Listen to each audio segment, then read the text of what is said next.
peuple de Dieu, c'était le pasteur Jean Précieux Walungu de l'église Chosen West Church, la cité de Dieu de la communauté missionnaire Goshen. Nous sommes à Atlanta, dans l'État de Georgia. Notre mission est simple, aimer Dieu, aimer les hommes et faire des disciples.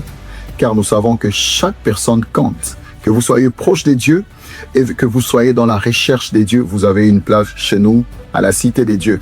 Et nous savons aussi que l'objectif de la prière, c'est l'exaucement. Nous grandissons ensemble dans la parole, la prière et la communion fraternelle. Chaque mercredi, nous passons des moments merveilleux d'enseignement biblique en ligne et en présentiel de 12h à 13h, heure d'Atlanta.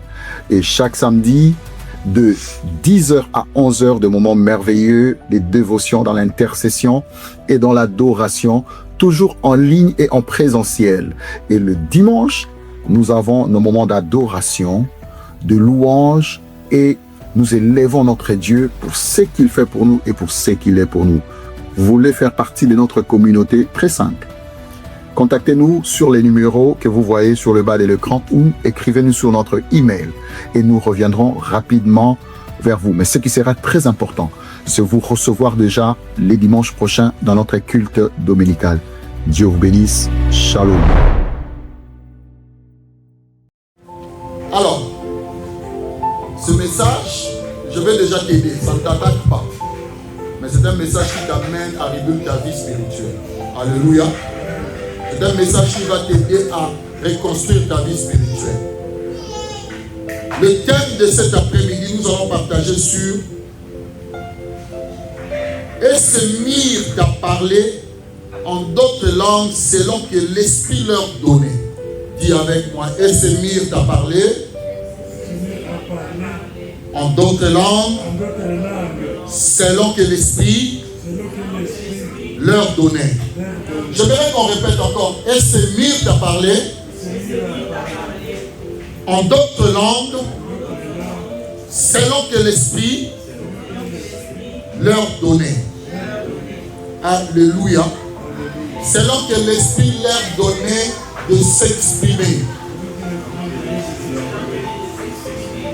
Alors nous allons lire. Nous voulons écouter Dieu. Est une lampe à mes pieds, une lumière sur mon sentier. L'écouter aujourd'hui me rendra une meilleure personne que celle que je fus. In Jesus' name. Maman, quand nous sommes dans Actes des Apôtres, chapitre 1er, le verset 1er à 26. Si vous êtes assis, c'est que vous ne vous sentez pas bien. Si vous êtes un peu malade, asseyez-vous. Mais si vous êtes en bonne santé, mettez-vous debout. Acte chapitre 1er, le verset 1er à 26. Je lis au nom du Seigneur. Amen. Écoutez bien la parole de Dieu. Acte 1er verset à 26e. Théophile, j'ai parlé dans mon premier livre de tout ce que Jésus a commencé de faire et d'enseigner dès le commencement, jusqu'au jour où il fut enlevé au ciel, après avoir donné ses ordres par le Saint-Esprit aux apôtres qu'il avait choisis. Après qu'il eut souffert, il leur apparut vivant et leur en donna plusieurs preuves, se montrant à eux pendant 40 jours et parlant des choses qui concernent le royaume. Se montrant à eux pendant combien de jours? 40 jours. 40 jours. Retenez 40 jours.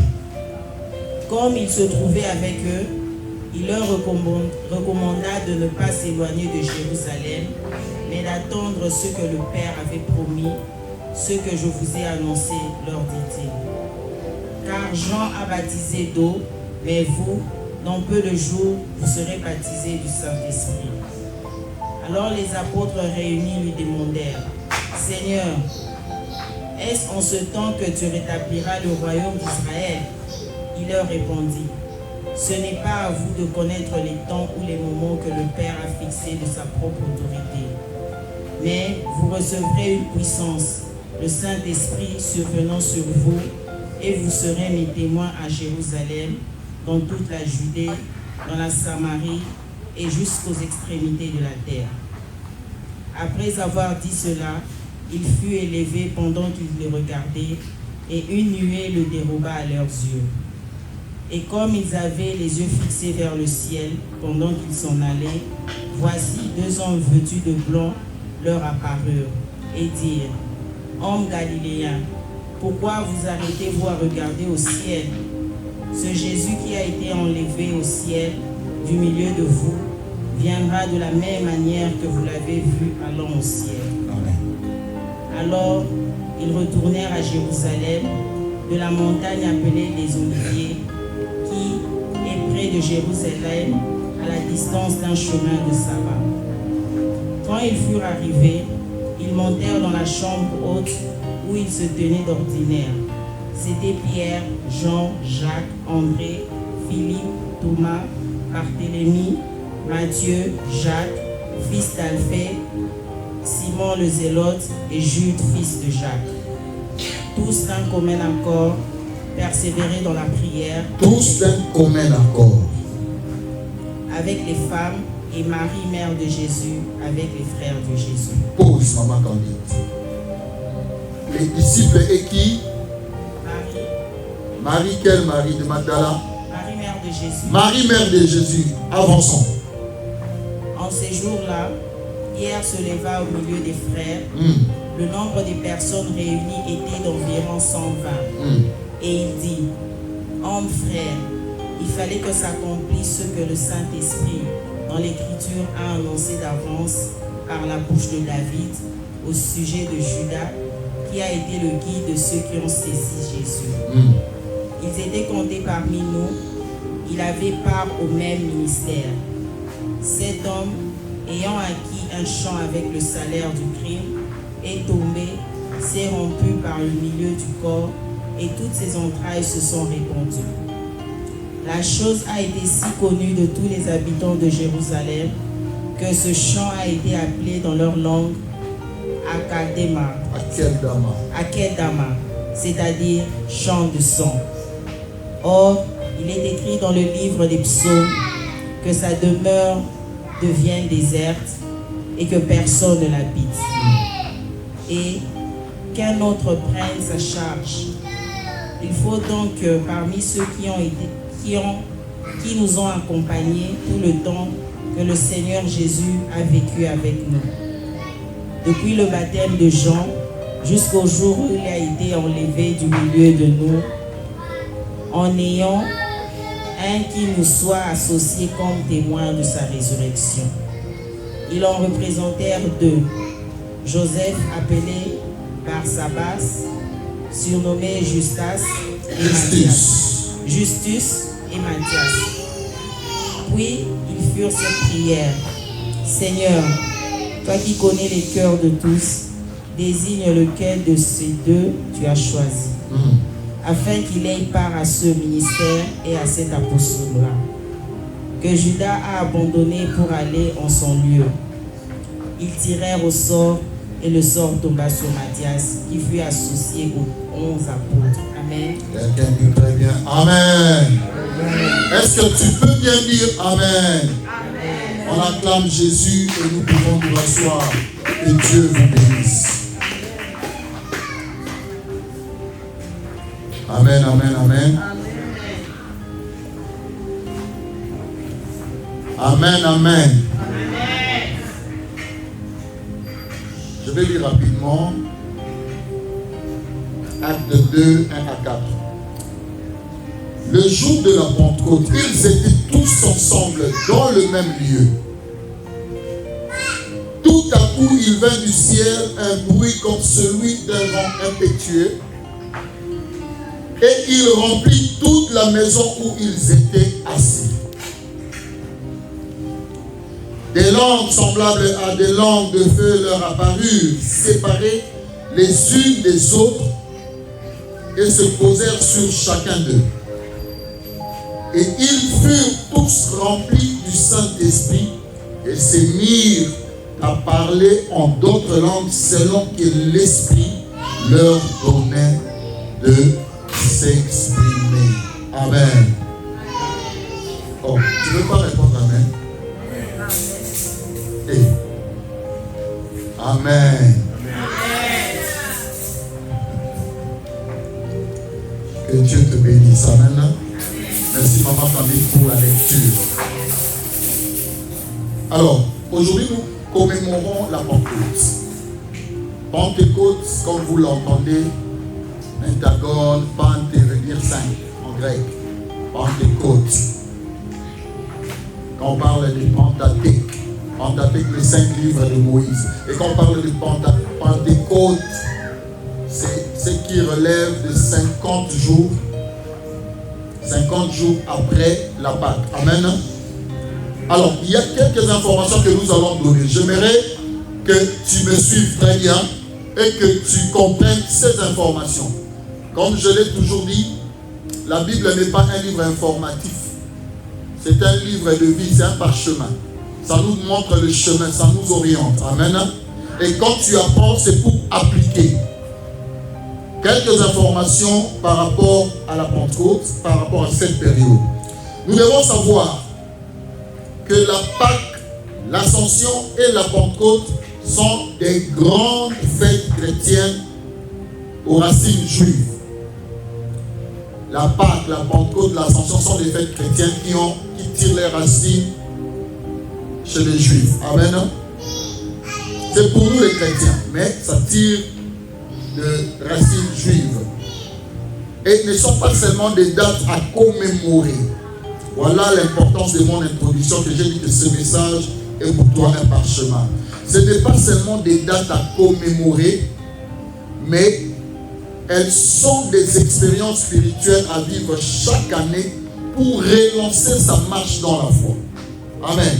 À chaque fois que nous célébrons l'Ascension, ça doit nous aider à relancer notre marche dans la foi. À chaque fois que nous célébrons la Pâque, ça doit nous aider à relancer notre marche dans la foi. Et quand nous célébrons aussi la Pentecôte, c'est la même chose. Ça ne doit pas être seulement des dates commémoratives. Nous nous rappelons de la Pentecôte. Si nous reculons, la Pâque c'était au mois d'avril, au mois de mars, début mars, quelque chose comme ça. Le Pentecôte sera 50 jours après la Pâque. Tu retiens ces choses, ce n'est pas toujours évident. C'est pour relancer notre marche chrétienne. Alors, quelques informations, comme je l'ai dit. La Pentecôte est célébrée 50 jours après la Pâque. Nous le savons, n'est-ce pas? Et la Pentecôte en elle-même commémore la venue du Saint-Esprit auprès des apôtres. La Pentecôte commémore la venue du Saint-Esprit sur les apôtres. Ça, c'est la deuxième information. La troisième information, elle marque la naissance de l'Église. Est-ce que quelqu'un comprend ça? Première des choses, la Pentecôte est célébrée 50 jours après la Pâque. Deuxième des choses, la Pentecôte commémore la venue de l'Esprit Saint sur les apôtres. Troisième des choses, la Pentecôte marque la naissance de l'Église. La naissance, non seulement la naissance de l'Église, mais au même moment aussi, ça clôt le temps pascal. La Pentecôte vient clôturer le temps pascal. Amen. Et non seulement cela, une autre information, non seulement ça clôt le temps pascal, mais la Pentecôte aussi nous permet de débuter la mission. La Pentecôte, c'est aussi le début de la mission de l'Église. Quelqu'un dit avec moi Amen. Alors, si je peux dire le début de la mission de l'Église, je le dis simplement que la Pentecôte marque la naissance de l'Église chrétienne. Amen. Quelqu'un dit avec moi Amen. Si nous rentrons dans le premier chapitre du livre des Actes des Apôtres que Maman Cambida a lu pour nous, nous sommes dans un contexte où l'instruction de ne pas quitter Jérusalem a été donnée. Le Christ a donné cette instruction à ses disciples de rester. Et au même moment, nous constatons que pendant que le Christ a donné l'instruction de rester à Jérusalem pour attendre l'Esprit, nous constatons aussi que Pierre s'est levé. Pierre, qui était l'un des disciples, il prend la parole dans l'assemblée. Et eux tous étaient dans la chambre haute. Même Marie, leur mère. Parce que Marie était la maman de Jésus.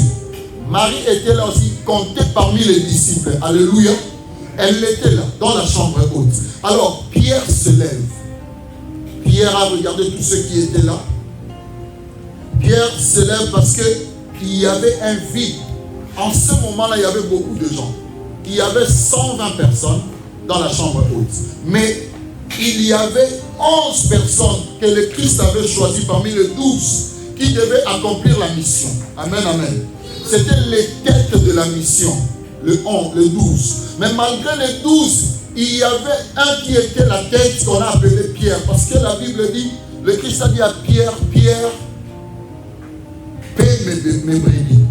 Il dit, Pierre, sur cette pierre, je bâtirai mon église. C'est-à-dire que le Christ voulait à tout prix responsabiliser Pierre dans cette mission. Bien qu'il y avait les 12 disciples, mais les 12 ne décidaient pas au même moment. Il y avait quelqu'un qui était là en train de coordonner les choses. Alléluia.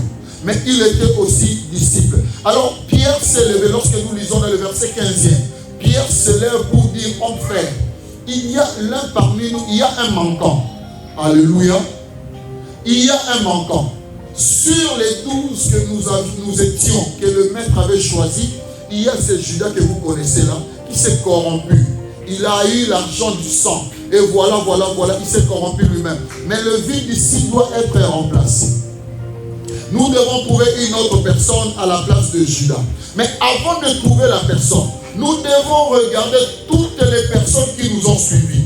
Depuis que Jésus commençait son ministère, jusqu'à maintenant, depuis le baptême, il dit, Pierre est rentré jusqu'au baptême, depuis le baptême. Le jour où Jean a baptisé Jésus, il dit, il y a des témoins qui ont été là, qui ont vu Jésus être baptisé, qui ont vu Jésus, l'Esprit de Dieu descendre sur lui. Il y a eu des témoins qui ont vu Jésus entrer en Jérusalem. Il y a eu des témoins qui ont vu Jésus être cloué à la croix de Golgotha. Il y a eu ces témoins-là qui nous ont suivis. Et il y a eu des témoins qui ont vu Jésus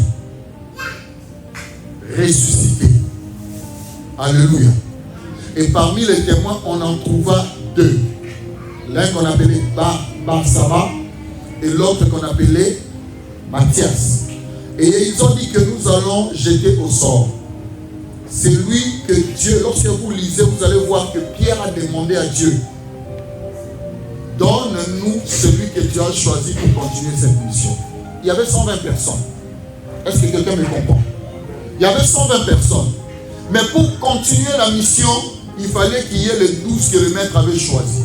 Et Pierre était inspiré, il a compris cela. Il a parlé devant tout le monde. Ils ont prié Dieu. Et ils ont tiré au sort. Et le tirage au sort est tombé sur Matthias qui a pris la place de Judas. Quelqu'un dit Amen. Nous devons aussi retenir ici qu'il s'était passé 40 jours de la résurrection de Jésus, donc de la Pâque à l'ascension, et 40 jours. Vous avez vu, maman a lu quelque part, je vous ai dit, retenez 40 jours. Donc, de la résurrection de Jésus à l'ascension, Jésus monte au ciel, ça s'est passé 40 jours. Alléluia. Et de l'ascension à la Pentecôte, ça s'est passé combien de jours? 10 jours. Amen, amen. Donc, quand on parle de l'élection de Matthias et à la descente du Saint-Esprit, c'était entre 10 à 7 jours. Alléluia. Ce sont des informations que tu dois retenir en tant que chrétien. C'est-à-dire que l'ascension à la Pentecôte, ça nous fait 10 jours. Et le Seigneur a voulu que Matthias soit avant que l'Esprit ne descende. Parce que l'Esprit devait descendre sur tout le monde. Amen. Tout le monde devait être baptisé de l'Esprit pour accomplir la mission, pour continuer la mission que l'Éternel leur avait assignée. Voilà pourquoi quand on a choisi Matthias, dans les 10 jours qui s'étaient écoulés après que Jésus soit monté au ciel, il y a eu ce qu'on appelle aujourd'hui, ce que nous commémorons, Pentecôte. Dis avec moi Pentecôte. Dis avec moi très bien Pentecôte. La Pentecôte. Pour que la Pentecôte arrive, il y a eu de préalables parmi les enfants de Dieu, parmi les disciples de Jésus. Quels sont les préalables? Parmi les premiers préalables, je suis dans le livre de Actes chapitre 2. Actes chapitre 2, le verset 1er. Qu'est-ce que la Bible dit? Je vais lire rapidement. Le jour de la Pentecôte, ils étaient tous ensemble dans un lieu, dans un même lieu. Ils étaient tous ensemble dans un même lieu. Alléluia. Comment pouvez-vous chercher à expérimenter la Pentecôte lorsque vous vous éloignez de la place qui était assignée pour vous? Est-ce que pensez-vous que si les disciples s'étaient écartés, s'étaient éloignés de Jérusalem, ils allaient vivre la Pentecôte? Pas du tout. Le Seigneur savait, il a dit, ne vous éloignez pas de Jérusalem. Restez à Jérusalem jusqu'à ce que l'Esprit vienne. Amen. Lorsque vous êtes éloignés les uns les autres, il n'y a pas de Pentecôte. Amen. La Bible dit ils étaient ensemble. Ils avaient un objectif commun. Ils avaient une pensée commune. Pour que les choses évoluent même dans un couple, dans une famille, vous devez marcher en commun accord. Lorsque vous êtes dans un foyer, vous ne marchez pas. La femme fait ce qu'elle pense. L'homme fait ce qu'il pense. Vous ne marchez pas ensemble. Rien ne peut évoluer. Rien ne peut évoluer. Dans une maison, la Bible dit dans le livre de Marc, une maison divisée contre elle-même ne peut pas subsister. Alléluia. On ne peut pas parler de l'unité lorsqu'on a des idées disparates, des idées partagées. Donc la Pentecôte, les disciples étaient ensemble, réunis en un seul lieu, attendant, ayant un même objectif, une même pensée. Nous sommes à la maison, nous attendons réussir, nous voulons acheter une maison. Ah, comme nous devons acheter une maison, moi je dois travailler, toi aussi tu dois travailler. Moi je dois mettre ceci, toi aussi tu dois mettre ceci. On se met d'accord et puis on travaille. On se dit non, on est à la maison. Et aujourd'hui, avec les enfants, je ne vais pas envoyer mes enfants dans les daycare. Sinon, l'éducation, ceci, cela. Je préfère attendre un peu. Lorsque mes enfants prennent un peu de l'âge, c'est alors que je peux sortir. C'est-à-dire que c'est d'un commun accord que les gens s'entendent pour recevoir un bon résultat. Et dans la Pentecôte, c'était la même chose. Ils avaient un même objectif à suivre, un même objectif à attendre. Chacun n'avait pas une vision séparée. Vous ne pouvez pas être dans un même endroit, dans une même communauté, mais vous avez des visions différentes. J'ai vu un frère ici à Georgia. Je le rencontre il y a longtemps. Papa, je le connais très bien. J'ai dit, mais frère, comment ça va? Tu es toujours chez le pasteur tel? Il dit, non, moi je ne prie plus là-bas. J'ai constaté que la vision de ce pasteur et ma vision ne se mariaient pas. Je dis, ah bon? Ta vision à toi et la vision du pasteur ne se mariaient pas. J'étais choqué. Toi, un pianiste, on t'a appelé pour le piano. Mais il y a un homme que Dieu a appelé pour cette œuvre-là. Il a commencé l'œuvre. Toi, tu viens dire que ta vision et sa vision ne se marient pas. J'ai dit à ce frère, j'ai dit, frère, tout droit dans les yeux, je le regardais. J'ai dit, si tu continues comme ça, tu ne vas pas évoluer. Tu vois même le don que Dieu t'a donné, il va retirer ça. Parce que tu deviens un peu orgueilleux par rapport au don. Parce que tu es un très bon pianiste. Mais tu vas à l'église pour donner gloire à Dieu avec le don que toi tu as. Tu dis que la vision de ce pasteur est ta vision. Toi, quelle est la vision que tu apportes à l'église, que Dieu t'a donnée pour apporter dans cette église-là? Quelle est cette vision? Les apôtres étaient ensemble en un même lieu et attendant la même chose au même endroit. Nous ne pouvons pas être dans un même lieu, attendre les résultats. Nous prions pour que Dieu bénisse l'église. Nous prions pour que l'église grandisse. Mais dans l'entretemps, nous n'avons pas la même pensée. Nous n'avons pas la même compréhension des choses. Nous n'entrons pas totalement dans la vision de l'Église. On ne peut pas avoir le même résultat. On ne peut pas avoir de bons résultats. Il y a des moments où on peut dire, bon, on va élever les gens au rang de diacre, au rang d'ancien. Mais quand tu parles avec l'ancien, la personne que tu penses que Dieu l'a appelé à être dans le service. Mais quand tu discutes avec la personne, tu constates que la personne a une autre vision, une autre pensée. Après enseignement, après formation. J'ai parlé avec quelqu'un hier pendant au moins 2 heures. Et ce que j'ai parlé avec cette personne hier, ça m'a choqué terriblement. Je suis rentré à ma maison, j'étais très choqué. J'étais dépassé. Donc j'étais dépassé à entendre cette personne me révéler ce genre de choses. J'étais vraiment choqué. J'ai dit, waouh, si dans une église, on a des gens comme ça, comment vous voulez que vous puissiez évoluer?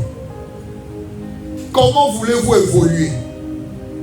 Si dans une même église, vous ne marchez pas dans la vision, vous ne marchez pas dans la conviction des choses, c'est-à-dire que chacun fera ce qu'il veut. Vous attendrez, le Saint-Esprit ne viendra pas. Parce qu'au même moment, nous allons vivre comme si nous vivons avec les Akans dans les camps d'Israël. Josué est en train de leader les enfants d'Israël pour aller réussir. Mais il y a un Akan qui a volé les choses que Dieu a interdites. Et toute la maison d'Israël est pénalisée. À cause d'une seule personne. Tout le monde. Il y a des gens qui ont besoin du mariage. Il y a des gens qui ont besoin du travail. Il y a des gens qui ont besoin des enfants. Mais à cause d'une seule personne, tout le monde est pénalisé. Parce que le Seigneur est en train de voir que vous n'êtes pas encore un. Comment je vais vous donner ça? Parce que vous n'êtes pas encore un. Alléluia.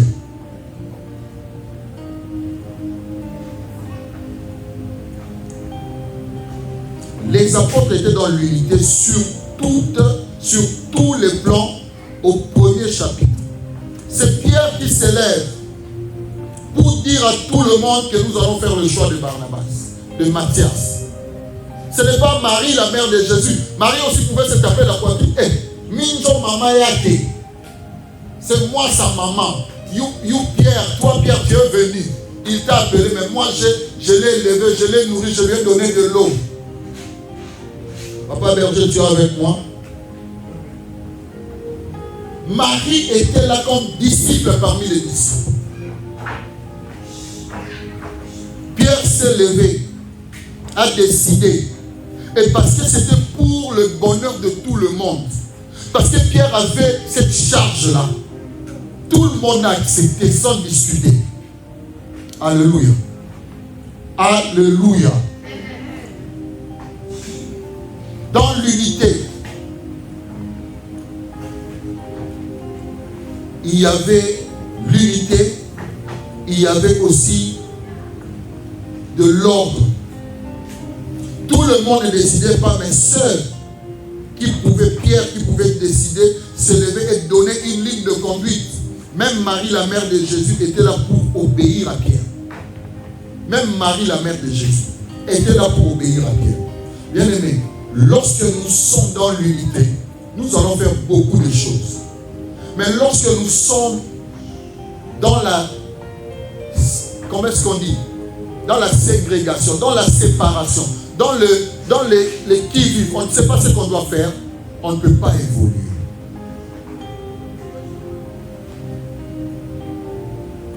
Parfois, nous avons des gens qui viennent dans nos églises aujourd'hui. Pas dans tous les West seulement, pas dans beaucoup d'églises aujourd'hui, nous voyons des gens qui viennent à l'église avec un esprit de rébellion.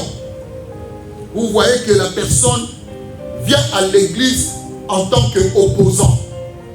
C'est-à-dire que tout ce que vous dites à l'église, lui, il s'oppose toujours. Vous pouvez être 50, vous avez décidé une chose. Lui, il va prendre une tangente. Non, là-bas, il fallait vraiment faire ceci, il fallait faire cela. Non, ici, bon, je comprends l'idée de ce papa-là, il a bien parlé, mais on doit faire ceci. Non, la sœur a bien parlé. Donc vous voyez qu'il y a des opposants, de gens qui viennent avec des esprits d'insoumission à l'église.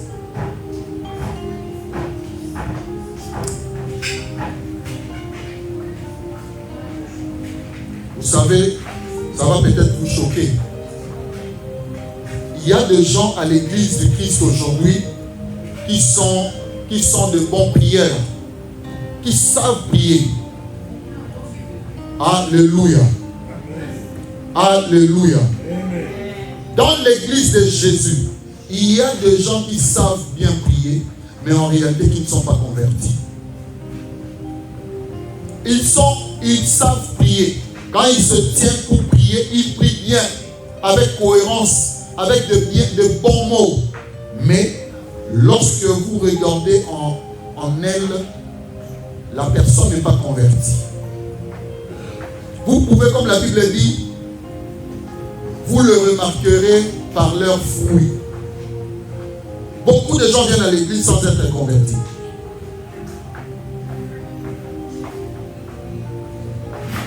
Comme je l'ai dit tantôt, d'autres viennent aussi avec leur vision au lieu de se soumettre à la vision de l'église. Avec de telles attitudes, nous ne pouvons pas vivre la Pentecôte. Nous devons nous humilier à la parole de Dieu et devenir des bons chrétiens et de vrais enfants de Dieu.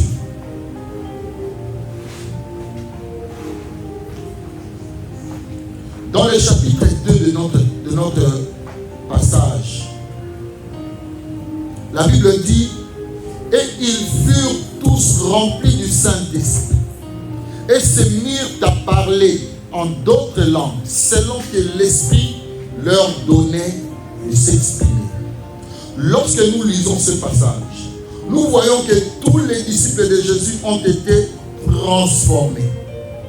La Pentecôte n'a pas laissé les disciples de Jésus demeurer les mêmes. Ils étaient transformés. La Pentecôte a apporté une transformation par la puissance de la présence du Saint-Esprit en eux. Lorsque l'Esprit de Dieu descend sur quelqu'un, il y a transformation. Alléluia. Lorsque tu rencontres l'Esprit de Dieu, tu dois être transformé. Tu ne vas pas demeurer la même personne. Amen, amen. Amen, amen. Bon, je ne veux pas ici, je n'enlève pas les occasions de chute. Il y a des personnes qui peuvent être votre occasion de chute. J'ai écouté un pasteur en train de dire il y a d'autres hommes de Dieu qui iront en enfer parce qu'ils ont épousé des mauvaises femmes. Et j'ai écouté, et c'est vice versa, hein. Il y a aussi d'autres femmes qui iront en enfer parce qu'ils ont éprouvé des mauvais maris. Hein. Parce que le mari est tellement une occasion de chute pour elle, et la femme commence à poser des actes irréfléchis.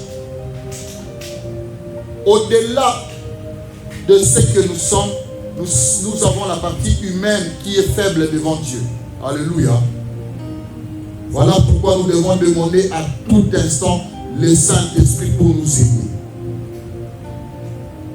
L'Esprit de Dieu est descendu et a transformé tout le monde, y compris Marie, la mère de Jésus. Ils ont marché avec le Seigneur, mais il a fallu qu'un jour arrive où ils devaient être remplis de l'Esprit. Pendant qu'ils étaient là, ils marchaient avec le Seigneur, ils n'étaient pas remplis de l'Esprit. Alléluia. S'ils étaient remplis de l'Esprit, le Seigneur n'allait pas leur dire attendez jusqu'à ce que l'Esprit viendra. Tous ces gens marchaient avec Jésus. Tout ce qu'ils faisaient comme miracle, ce n'était pas le Saint-Esprit. Quand les pierres là priaient pour les gens guérissaient, ce n'était pas le Saint-Esprit. C'était l'onction de Jésus qui les impactait. Alléluia. Ils marchaient avec quelqu'un qui était puissant. La puissance de Jésus, c'est ce qui était avec eux.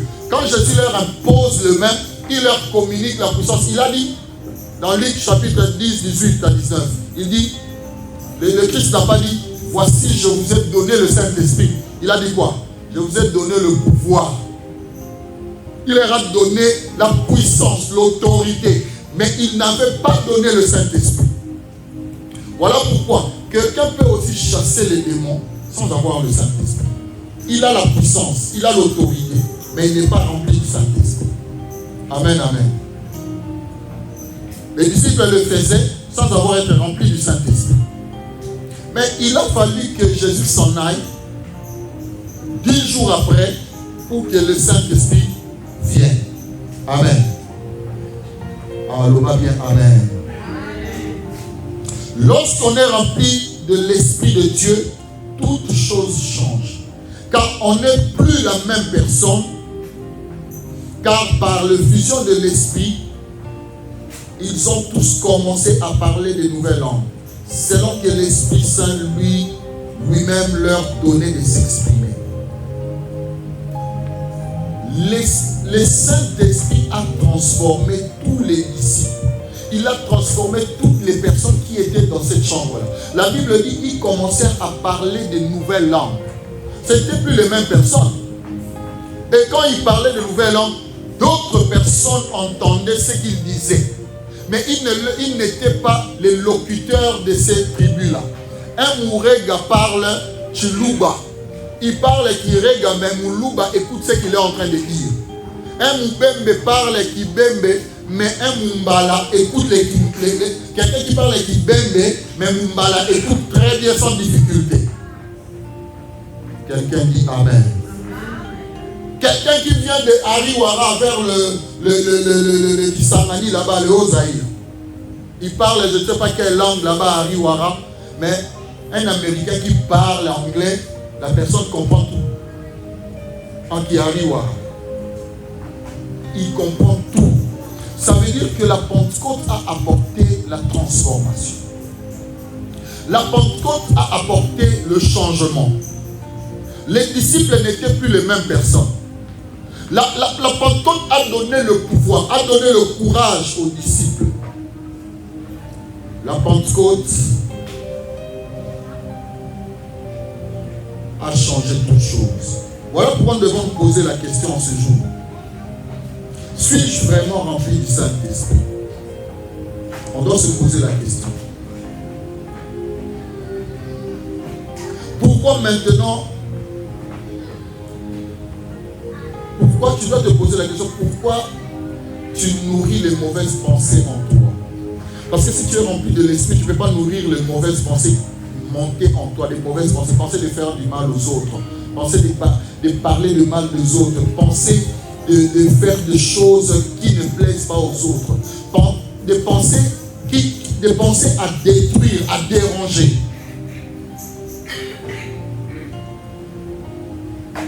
Es-tu réellement rempli de l'esprit? Si tu es vraiment rempli de l'esprit, est-ce que si aujourd'hui on posait la question dans ton entourage, on va vraiment certifier que tu es rempli de l'esprit?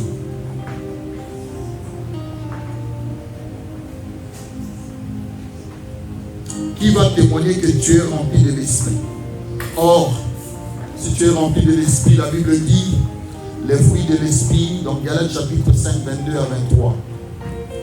L'amour, la joie, la paix, la patience. Dans l'autre version, on dit la longanimité. C'est ça la patience.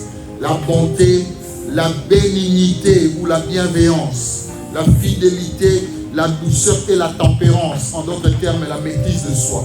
9 fruits de l'esprit. Quand tu es rempli de l'esprit, tu dois manifester ce fruit.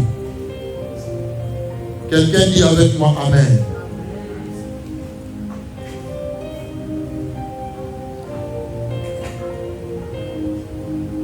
Quand on parle de l'amour, dans les fruits de l'esprit, l'amour c'est quoi? L'amour que nous parlons ici, que la Bible exprime ici, est un amour inconditionnel et désintéressé pour Dieu et pour son prochain. Ça veut dire que tu penses à l'autre en bien. Tu aimes Dieu plus que tout. Tu aimes Dieu de tout ton cœur. Papa Justin me dit hier, pendant que nous étions là-bas, il dit, oh, vous savez que ici, si c'était vraiment d'autres. Le frère qui m'a appelé pour le funérail de sa maman, apparemment il a contacté beaucoup de pasteurs et les pasteurs ont refusé. Quand j'arrive là-bas, moi-même j'étais aussi étonné de l'environnement. Comme on le dit chez nous, tout le monde, deux fois. Hein? Papa Justin. Tout le monde, deux fois. Papa Berger sort dehors et me demande, j'ai vu l'autre là. Il dit, Papa Berger. Moi-même, je ne savais pas. Papa Justin me montre, il dit même celui-là, je dis, oh, il y avait un qui mangeait, il mangeait bien. Il a mangé tellement le ventre gonflé et le bouton a sauté comme ça. Il mangeait, faisait des gestes et le bouton déjà était ouvert là-bas. Alors moi, je le trouvais, comme on le dit, les Américains disent, je le trouvais straight. Et Papa Justin dit, non. Moutoualingomba moko. Même sac. Alors, moi j'ai prêché l'évangile, je n'ai pas voulu attaquer les gens là-bas. J'ai prêché l'évangile, mais je leur ai dit d'arranger. Ce qui était important pour moi, j'ai dit arranger avec Dieu. Si vous n'arrangez pas avec Dieu, vous irez en enfer. Je leur ai dit ça.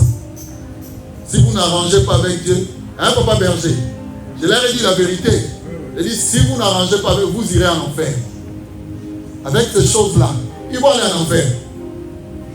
Tous. Je pense que ceux qui n'étaient pas les deux fois, c'était seulement les mamans qui sont venues là. Mais tous ces hommes qui étaient là,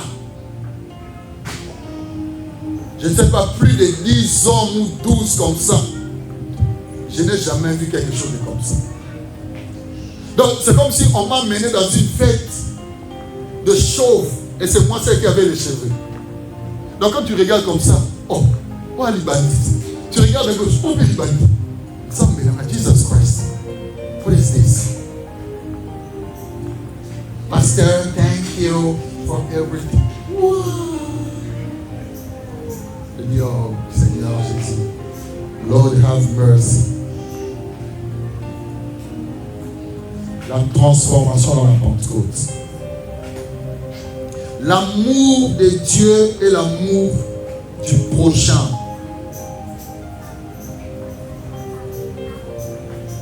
Quand les apôtres ont parlé en langue, c'était juste pour démontrer la transformation sur le plan spirituel et physique. Car ils avaient acquis de nouvelles capacités. Ils étaient équipés pour la mission. Alléluia. En ce jour, frères et sœurs, demandons à Dieu de nous transformer et de nous équiper pour l'avancement de son royaume. Quand nous célébrons la Pentecôte, ce n'est pas pour commémorer seulement. Nous devons demander à Dieu, prier à Dieu pour la transformation. Vous voyez cette église, il y a des chaises vides et ces chaises ont besoin de gens. Ces chaises que vous voyez là, chacun de vous a une chaise à côté de lui qui est vide. Ça veut dire qu'il y a des gens qui ont besoin de ces chaises-là. Pas la Bible, les gens. Ce n'est pas la chaise de la Bible, c'est la chaise des gens. Amen. Amen. Nous devons demander à Dieu la transformation. On ne peut pas être dans un groupe comme ça et je parlais, en tout cas cette semaine je parlais avec beaucoup de gens. Je parlais avec beaucoup de membres de l'église. J'ai dit nous devons aimer l'église. Vous avez des ministères, vous avez des endroits en ligne. Vous ne pouvez pas avoir une église en ligne et vous êtes membre de cette église. Non. Soit vous êtes membre de l'église locale, ou bien vous n'êtes pas membre de l'église. Alors, dans l'église, on a deux sortes de membres. Vous êtes un membre sympathisant, ou bien un membre effectif. C'est ça l'église. Amen, amen. Soit vous êtes membre, parce que, je l'ai dit et je le redis ici, la Pentecôte, c'est la transformation. Vous devez demander à Dieu de vous transformer. Vous devez aimer cette église. Parce que votre bénédiction en dépend. Quand vous n'aimez pas l'église, vous êtes en train de vous faire mal à vous-même. Parce que les dimanches, vous serez là. Mais au fond de vous, vous savez que ça, ce n'est pas mon église. Ça, c'est un problème. Et quand on va prier, prions pour l'église. Tu vas prier, mais tu ne pries pas totalement. Ton cœur ne donne pas le maximum. Parce que tu sais que ce n'est pas ça. Moi, c'est ailleurs. Colmy 5, Colenton, ou bien moi, je sais rigole. Colmy 5, ce sont des cités au Cameroun. Amen, amen. Si nous voulons voir cette église évoluer, nous devons avoir l'initiative. Être enfant de cette église. Travailler pour que l'église de Dieu avance. Alors moi je dois faire ceci pour Dieu dans notre église.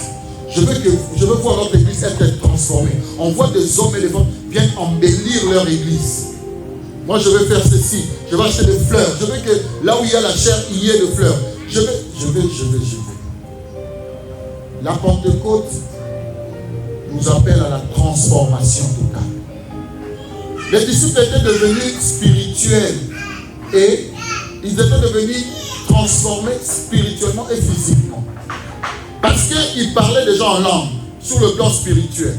Dans le physique, ils ont eu le courage pour aller prêcher l'évangile sans avoir peur.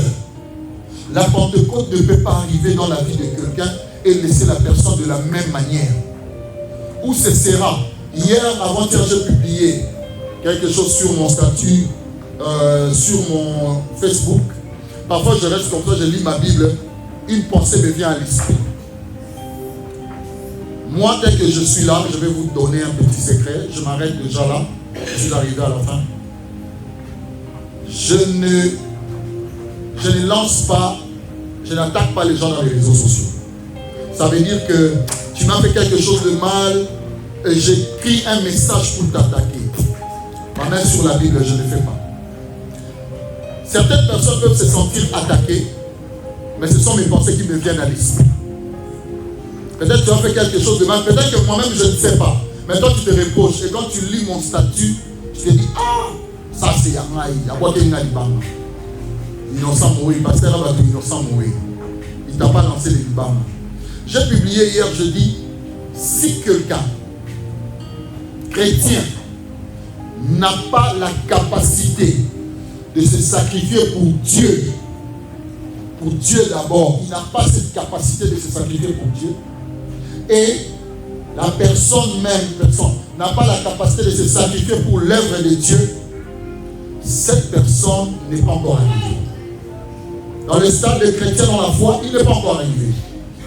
Vous pouvez dire tout ce que vous voulez, vous n'êtes pas encore arrivé. Le jour que vous arriverez, on ne vous forcera pas. Ça sera comme sur des roulettes. Vous allez prendre l'initiative. Vous allez faire vous-même. Là où vous êtes arrivé. Vous allez voir que moi je dois aller au travail. Non, je dois servir Dieu. Tu laisses le travail, tu vas servir Dieu. Sans que quelqu'un te dise ça. Tu vas vraiment choisir. Je laisse ça, je vais faire pour Dieu. Oh non, pour ça, je voulais acheter quelque chose, je n'achète pas ça, je donne pour Dieu. Je dis, quand tu es dans le milieu chrétien et tu sais toi-même que je ne suis pas encore arrivé à ce niveau-là, ça veut dire que tu fais la balade. Tu fais la balade dans le milieu chrétien. Tu ne vis pas la foi. Tu vis pas parce que la vie chrétienne, c'est la foi. Il n'y a pas deux. La vie chrétienne, la Bible ici, la Bible dit, nous croyons que Dieu existe par la foi, n'est-ce pas? Et la Bible dit, sans la foi, il est impossible d'être agréable à Dieu. Or, si tu n'as pas la foi, tu n'es pas encore arrivé dans la vie chrétienne. Amen, amen. Donc, je disais, si quelqu'un n'est pas capable de se sacrifier pour Dieu, de se sacrifier pour l'œuvre de Dieu, il n'est pas encore arrivé. Vous allez voir les Pierre. À un moment donné, Pierre n'était pas encore arrivé. Il a régné Jésus.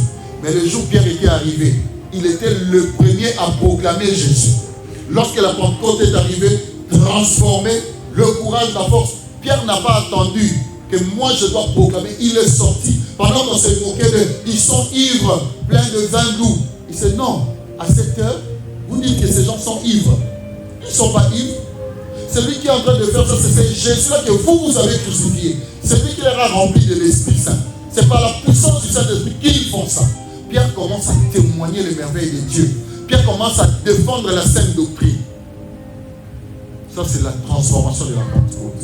Nous allons nous mettre debout. On acclame le Seigneur Jésus. Tu vas déclarer après moi. Tu vas déclarer après moi.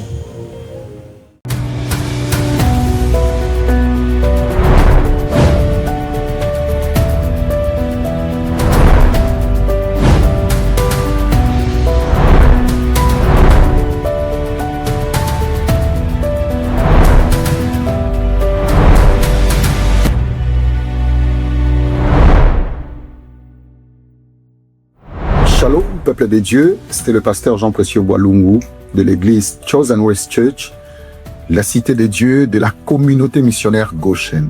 Nous sommes à Atlanta, dans l'État de Georgia. Notre mission est simple, aimer Dieu, aimer les hommes et faire des disciples, car nous savons que chaque personne compte. Que vous soyez proche de Dieu et que vous soyez dans la recherche de Dieu, vous avez une place chez nous, à la cité de Dieu. Et nous savons aussi que l'objectif de la prière, c'est l'exaucement. Nous grandissons ensemble dans la parole, la prière et la communion fraternelle.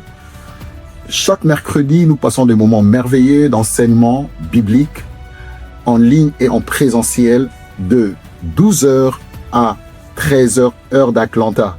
Et chaque samedi, de 10h à 11h, de moments merveilleux, des dévotions dans l'intercession et dans l'adoration, toujours en ligne et en présentiel. Et le dimanche, nous avons nos moments d'adoration, de louange, et nous élevons notre Dieu pour ce qu'il fait pour nous et pour ce qu'il est pour nous. Vous voulez faire partie de notre communauté? Très simple.